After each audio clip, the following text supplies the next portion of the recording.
وَلَا فَانْتَشِرُوا فِي الْأَرْضِ وَابْتَغُوا مِنْ فَضْلِ اللَّهِ وَاذْكُرُوا اللَّهَ كَثِيرًا لَعَلَّكُمْ تُفْلِحُونَ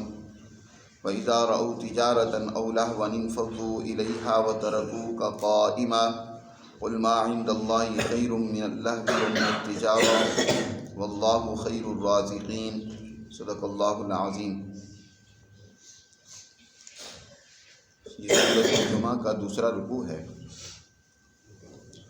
اس سورہ مبارکہ میں جیسے کہ پہلے دروس میں یہ بات ہو چکی ہے کہ مسلمان جماعت کی تعلیم و تربیت کے جو اصول اور ضابطے ہیں قرآن مقدس نے ان کو بیان فرمایا ہے، اور یہ تنبیہ کی ہے کہ مسلمانوں کو اپنے سے پہلے اہل کتاب کی طرح نہیں ہونا چاہیے، جنہوں نے اللہ کی تعلیمات کو آگے نسل انسانیت تک پہنچانے کے حوالے سے کوتاہی اور غفلت سے کام لیا ہے۔ انہیں تورات کی ذمہ داری دی گئی تھی، انہیں تورات کی صورت میں اللہ کی تعلیمات عطا کی گئی تھی، لیکن ثم لم يحملوها، انہوں نے ان کو آگے نہیں پہنچایا۔ ایسے لوگوں کی مثال ایسی ہی ہے جیسے کہ گدھے کے اوپر بہت قیمتی کتابوں کا خزانہ لاد دیا جائے، تو اس گدھے کو کیا معلوم کہ میرے اوپر کتنی بڑی اہم چیز لدی ہوئی ہے، وہ تو الٹا اسے بوجھ ہی سمجھتا ہے۔ اسی طرح جو لوگ کتاب الہی پر عمل نہیں کرتے، اسے سمجھتے نہیں، آگے دوسروں تک پہنچاتے نہیں، معاشروں میں اللہ کی کتاب کی تعلیم وہ عام نہیں کرتے، اس کے مطابق اپنے معاشروں کی تشکیل نہیں کرتے، تو ان کی مثال بھی اس گدھے کی سی ہے کہ اتنی اعلیٰ تعلیم ان کے پاس ہے لیکن اس کی اہمیت سے وہ بے خبر اور غافل ہے۔ قرآن مجید نے یہاں مسلمان جماعت سے پہلی جو جماعت تھی یہود اور نصارہ کی، ان کی مثال دی ہے، کیونکہ مسلمان جماعت جب قرآن نازل ہو رہا تھا اس وقت بہت اونچے مقام پر قائم تھی، اللہ کی تعلیمات سمجھنے سمجھانے آگے انسانوں تک پہنچانے کے حوالے سے شب و روز انہوں نے ایک کر دیا تھا،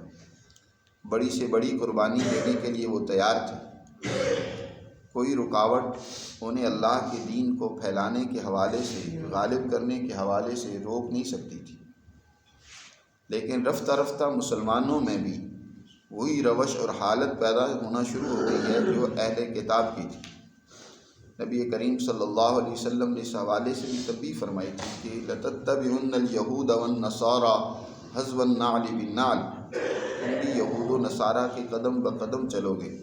جیسے ایک جوتا دوسرے جوتے کے بالکل برابر ہوتا ہے، تمہارا حال بھی ویسا ہی ہوگا۔ آج افسوس یہی ہے کہ مسلمان زوال کے اعتبار سے اپنے رویوں اور کردار کے اعتبار سے یہودیوں جیسے ہی ہو چکے ہیں۔ یاد رکھو، یہودیت محض اس بنیاد پر ان سے نفرت کرنا کہ وہ ایک مذہب یہود سے تعلق رکھتے ہیں، یہ درست نہیں ہے۔ مذہب تو کوئی بھی دنیا میں جب کسی مذہب کے بانی نے اس کی بنیاد رکھی ہے تو وہ سچائی کے اصولوں پر تھی، اور وہ مذہب سچا تھا۔ حضرت موسیٰ علیہ السلام جن کی طرف یہودیت منسوب ہے، موسیٰ علیہ السلام تو اللہ کے اولو العزم پیغمبر تھے، بہت اونچے درجے کے پیغمبر تھے۔ قرآن نے جگہ جگہ ان کی جد و جہد کا، ان کی عظمت اور بلندی کا تذکرہ کیا ہے۔ اب یہ ان کا مذہب غلط نہیں ہے، لیکن ہوا یہ کہ یہودیوں نے اس مذہب کو چھوڑ کر اپنے رویے ایسے غلط بنا لیے اور انہی کو نجات کا ذریعہ سمجھ لیا، کامیابی کا ذریعہ انہی اپنے غلط اور فرسودہ نظریات اور افکار کو اور اپنے غلط اعمال کو ہی کامیابی کا ذریعہ سمجھ لیا۔ اور اگر کسی نے ان کے غلط عمل پر تنقید کی ہے تو وہ کہنے لگے کہ لن يدخل الجنت الا من كان هودا او نصارى، کہ جنت تو ہمارے ہی حق ہے، ہم نے ہی جنت میں جانا ہے، باقی رہی یہ کہ ہمارے اندر یہ کچھ کمزوریاں پیدا ہو گئی ہیں تو اس کی وجہ سے اللہ ہمیں کچھ دن جہنم میں ڈالے گا، لیکن وہ محض دوسروں کو دکھلانے کے لیے، مگر نہ ہم جہنمی نہیں، ہم تو اللہ کے بہت چہیتے اور اس کے قریبی ہیں، ہمارے لیے تو اللہ نے جنت بنائی ہے۔ اسی طرح کی سوچ اور رویے آج مسلمانوں میں پیدا ہو گئے ہیں۔ قرآن مقدس کی تعلیم کے حوالے سے ہم آج کس قدر غفلت میں مبتلا ہیں۔ اولاً ایک طبقہ تو یہی سمجھتا ہے کہ قرآن صرف اس کا سمجھنا علماء کا کام ہے، عوام کے لیے قرآن سمجھنے کی کوئی ضرورت نہیں ہے۔ علماء جانے کہ قرآن میں اللہ نے کیا فرمایا کیا نہیں۔ یہی بہت بڑی گمراہی، یہی حالت یہودیوں میں بھی تھی کہ قرآن نے دوسری جگہ پر فرمایا ہے کہ منہم امیون، ان یہودیوں میں سے ایک بڑا طبقہ امیین کا ہے، ان پڑھ لوگوں کا ہے۔ لا یعلمون الکتاب، کتاب کا کوئی علم نہیں ہے، الا امانیہ، سوائے آرزوؤں کے، خواہشات کے جو انہوں نے پال رکھی ہیں نجات کے حوالے سے، کامیابی کے حوالے سے۔ یہی حال آج مسلمان کا ہے۔ پھر علماء میں سے بھی حقیقت یہ ہے کہ بہت سارے ایسے علم ہیں جو قرآن کو سمجھنے سے قاصر ہیں۔ چند ایک آیات اپنے مطلب کی اپنے بیان اور تقریر کے دوران بطور استدلال و استشہاد کے تو بیان کر دیں گے، لیکن قرآن کا اصل ہدف کیا ہے، کیا مقاصد ہیں، اور اس کے تحت قرآن کیا رہنمائی دیتا ہے، تعلیم دیتا ہے، وہ علماء بھی نہیں جانتے۔ مدارس میں اگر قرآن کا ترجمہ کہیں پڑھ لیا ہے تو آگے اس کے مطابق قرآن کو سکھانا، اس کی وضاحت کرنا، لوگوں کو اس کے مطابق اس کی تعلیم و تربیت دینا، وہ بہت نایاب ہے، نظر ہی نہیں آتا۔ کہ چاہیے تو یہ کہ ہر مسجد میں دروس قرآن ہوں، قرآن کا ترجمہ لوگوں کو پڑھایا جائے، مختلف کالجز میں، اسکولوں میں، ہر جگہ پر قرآن مجید سکھانے کی کوشش کرنی چاہیے، سمجھایا جائے، اس کی تعلیم دی جائے۔ آج افسوس یہ ہے کہ انگریزی تو لازم کر دی گئی ہے، اور ابتدائی سے بچہ انگریزی سیکھنے کے لیے وہ وقف ہے، اور ہم بچوں کو انگریزی سکھانے، چھوٹے چھوٹے جملے یاد کروانے پر فخر محسوس کرتے ہیں۔ وہ جب ان کو بولتا ہے تو ہم بڑے خوش ہوتے ہیں کہ ہمارا بچہ دیکھو نوز بول رہا ہے، آئیز بول رہا ہے، مختلف انگریزی کے الفاظ اس سے سن کر ہم بڑے خوش اور بڑا فخر کر رہے ہوتے ہیں۔ لیکن قرآن سمجھنے کے لیے ہم نے کبھی کوئی قرآن کا جملہ اسے یاد کروایا، کوئی آیت یاد کروائی ہو؟ یہ چھوٹے چھوٹی جو اللہ نے آیات رکھی ہیں، یہ بھی در حقیقت اسی لیے تاکہ یہ چھوٹے چھوٹے مضامین ذہنوں میں بیٹھ جائیں۔ جی، یہ بہترین اللہ کے اقوال ہیں، حکمت کی باتیں ہیں جو اپنے بچوں کو یاد کروانی چاہیے، لیکن آج ہم اس طرف توجہ اور دھیان نہیں دیتے۔ یہ بھی بہت بڑی کوتاہی اور غفلت ہے۔ اسی کا نتیجہ ہے کہ آج ہم زوال میں مبتلا ہیں۔ آج ہم دنیا میں عزت کی بجائے ذلت سے نظر آتے ہیں، ذلت سے دیکھے جاتے ہیں۔ باہر کا قرآن مجید نے فرمایا کہ یہودیوں کی طرح نہ بنو کہ جنہوں نے اللہ کی تعلیمات کو پس پش ڈال دیا، فَنَبَذُوهُ وَرَاءَ ظُهُورِهِمْ۔ پھر اس آخری رکوع میں اللہ نے ایمان والوں کو مخاطب کرتے ہوئے پھر فرمایا کہ تمہاری تعلیم و تربیت کے لیے ایک دن مخصوص ہے، کم از کم ایک دن، ہفتے میں ایک دن تم نے اپنی تعلیم و تربیت کے لیے نکالنا ہے۔ عام دنوں میں ٹھیک ہے تم کاروبار کرو، تجارت کرو، لیکن ایک دن، اور وہ بھی پورا دن نہیں، بلکہ پورے دن میں سے 1-2 گھنٹے، زیادہ سے زیادہ 1 گھنٹہ ہے، وہ ہے جمعہ کا دن، کہ تمہارے اندر اجتماعیت پیدا ہو، سب لوگ اکٹھے ہوں اور سب لوگ جمع ہو کر اللہ کی ہدایات کو سنیں، قرآن مقدس کے پیغام کو سمجھیں، پھر اس کے مطابق اپنے عملی میدان میں پورا ہفتہ کردار ادا کریں، کاروبار بھی کریں، کردار بھی ادا کریں۔ اس حوالے سے اللہ تعالیٰ نے ارشاد فرمایا، یا ایھا الذین آمنوا، اے ایمان والو، اذا نودی للصلاۃ من یوم الجمعہ، جب نماز جمعہ کے لیے اذان دے دی جائے جمعہ کے دن، تو فسعوا الی ذکر اللہ وذروا البیع، تو اب اللہ کی ذکر یعنی نماز جمعہ کی طرف دوڑو، کوشش کرو، اور خرید و فروخت، تمام وہ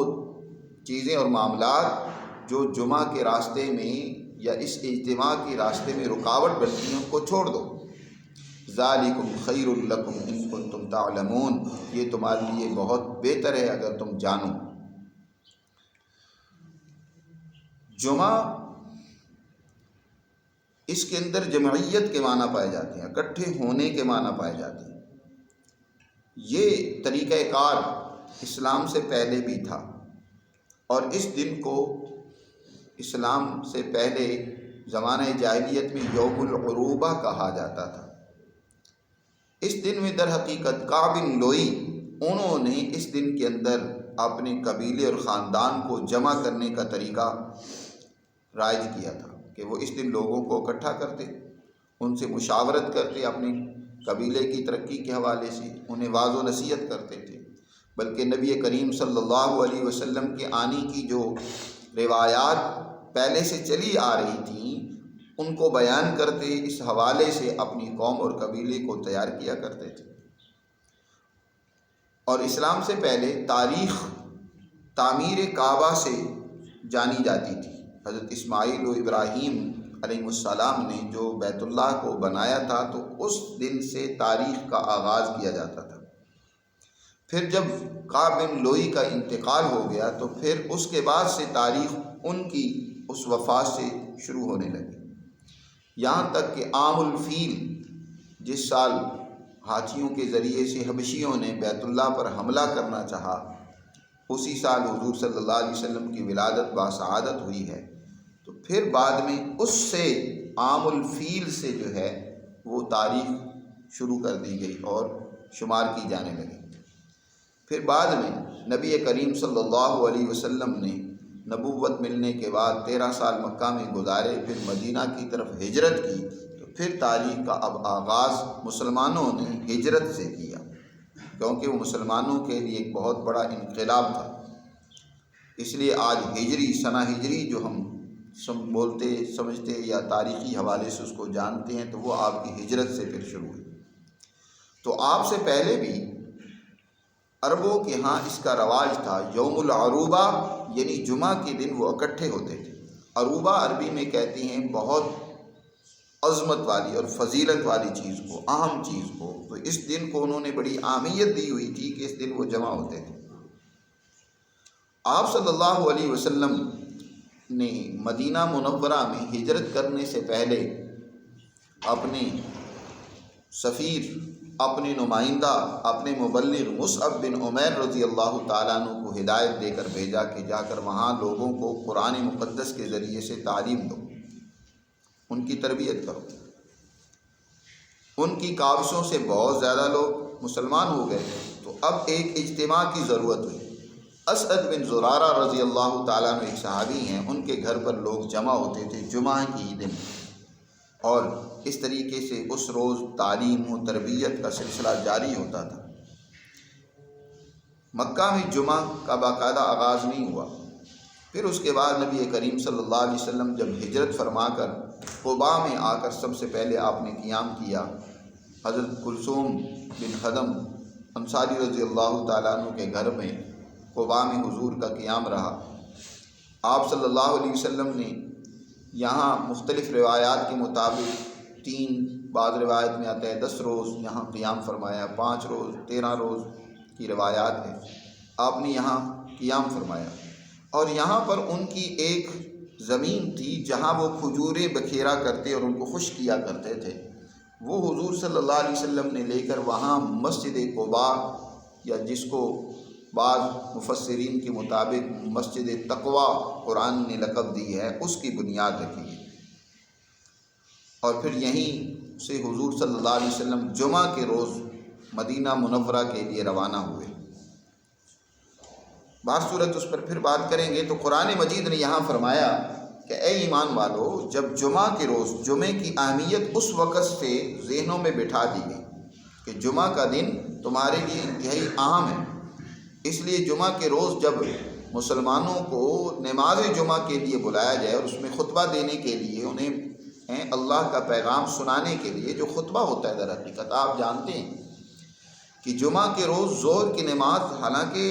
پورا ہفتہ 4 رکعتیں، لیکن جمعہ کے روز ان کو 2 رکعتوں میں تبدیل کر دیا گیا، اور 2 کے قائم مقام 2 خطبے رکھے گئے، اور یہ 2 خطبے بڑے اہم ہیں۔ یہ در حقیقت پہلے خطبے کے اندر حاکم وقت وہ پچھلے ہفتے کی ساری کارگزاری عوام کے سامنے پیش کرتا ہے، اور خطبہ جمعہ اس کو دینے کے لیے حاکم وقت کو یا حکومتی ذمہ دار کو خطبہ دینے کی ہدایت ہے کہ وہ خطبہ دے۔ ایک خطبے میں پچھلے ہفتے کی وہ ساری کارگزاری سنائے، اور دوسرے خطبے میں آئندہ ہفتے کا لاہ عمل پیش کرے کہ اب ہم نے کیا کرنا ہے، اسلام کی ترقی کے لیے، لوگوں کے مسائل کو حل کرنے کے لیے ہم نے کیا کردار ادا کرنا ہے۔ اور پھر اس میں نماز کے اندر قرآن مقدس کی تلاوت جاری طور پر رکھی گئی ہے کہ لوگ اکٹھے موجود ہیں تو ان کو قرآن سکھایا جائے، قرآن کا پیغام انہیں سنایا جائے، سمجھایا جائے۔ سب سے بہترین طریقہ تعلیم حاصل کرنے کا وہ نماز ہے کہ نماز کی حالت میں ہم قرآن سنتے ہیں، سمجھتے ہیں، اس کی تعلیم حاصل کرتے ہیں۔